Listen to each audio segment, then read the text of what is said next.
안녕하세요. 타임무드TV의 민필입니다. 옥탑방 여러분 어떠세요? 여름에 덥고 겨울에 며칠 동안은 많이 춥다는 단점이 있긴 하지만 멋진 뷰와 빨래를 햇볕에 말릴 수 있고 좁은 원룸 복도 대신에 자유롭게 쓸 수 있는 넓은 옥상 공간, 거기에 가격도 착해서 잘만 구하면 옥탑방은 가성비가 매우 좋습니다. 그런데 이 옥탑방은 원래 옥상 물탱크 자리에 그 보호 담장 시설을 개조해서 주거 시설을 설치한 것이라서 대부분 허가를 받지도 않았고 사용 승인을 받지도 않은 미등기 불법 건축물입니다. 당연히 건축물 관리대장이나 등기사항 정보증명서 등전증에 나오지 않습니다. 그렇다면 이 불법 건축물 옥탑방이 주택임대차보호법에 적용을 받을 수 있을까요? 정답부터 말씀드리면 100% 보호를 받습니다. 즉 임대차 종속기간 보장, 우선 변제권, 묵시적갱신, 대항력 등 초강력 임차인 보호법인 주택임대차보호법에 적용을 받습니다. 너무 좋죠? 주택임대차법 제2조는 이 법은 주거용 건물의 전부 또는 일부 임대차에 관하여 이를 적용한다 라고 규정되어 있습니다. 이와 관련 주거용 건물에 대한 대부분 판례가 9개씩이나 있을 정도로 많은데요. 그 중에서 가장 명확하게 선언한 2개의 판례를 설명해 보겠습니다. 대부분 판례 26133 전원합의체의 판결에 따르면 관할 관청으로부터 허가를 받지 아니하고 건축한 무허가 건물이나 사용 승인을 받지 못한 미등기 건물이라도 주택임대차보호법은 임차주택이 관할 관청의 허가를 받은 건물인지 등기를 마친 건물인지 아닌지 구별하고 있지 아니하므로 어느 건물이 국민의 주거 생활의 용도로 사용되는 주택에 사용하는 이상 비록 그 건물이 등기를 마치지 아니하였거나 등기가 이루어질 수 없는 사정이 있다고 하더라도 다른 특별한 규정이 없는 한 주택임대차보호법에 적용이 된다, 이렇게 판결하였습니다.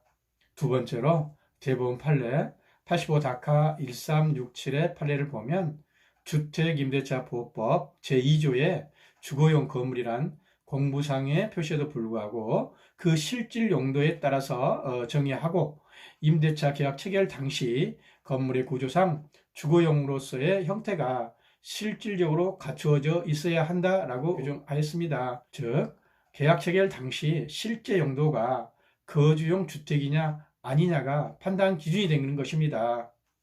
따라서 옥탑방은 물론이고 단독주택의 지하실이나 지하주차장이나 심지어 지하 대피소에 만들어 놓은 방이라도 임대차 계약 체결 당시에 실제로 주거용으로 사용되었다면 이 법이 적용이 됩니다. 즉, 옥탑방도 지하 대피소도 전부 대항력, 우선 변제 효력을 취소할 수 있고 존속기간 보장 등 임대차 보호법의 강력한 보호를 받습니다. 다만 현실에서는 미등기 건물의 경우 등전증, 등기사항 정보증명서를 열람할 수가 없어서 소유자가 누구인지 명확하지 않은 점이 있습니다.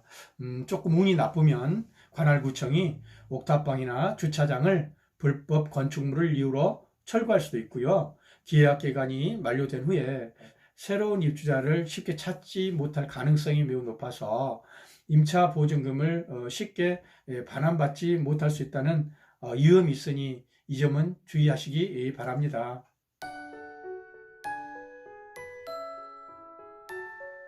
옥탑방을 구할 시 보증금 보호를 위해서는 딱 한 가지만 잘 지키시면 됩니다. 월세로 하셔야 합니다. 옥탑방은 주택임대차 보호법을 적용받더라도 앞서 설명한 대로 만기 시 새 입주자를 찾기가 쉽지 않는 경우가 있기 때문에 그에게 보증금은 절대 금합니다. 월세로 하시기 바랍니다. 즉, 불법 건축물이나 미등기 무허가 건축물은 무조건 월세로 해야 한다라고 이렇게 생각하시기 바랍니다. 제 지식과 정보에 오류가 있다면 폭풍 지적 겸허히 받겠습니다. 궁금한 사항은 댓글 주시면 부지런히 답변해 드리겠습니다. 도움이 되시다면 구독과 좋아요 부탁드립니다. 감사합니다.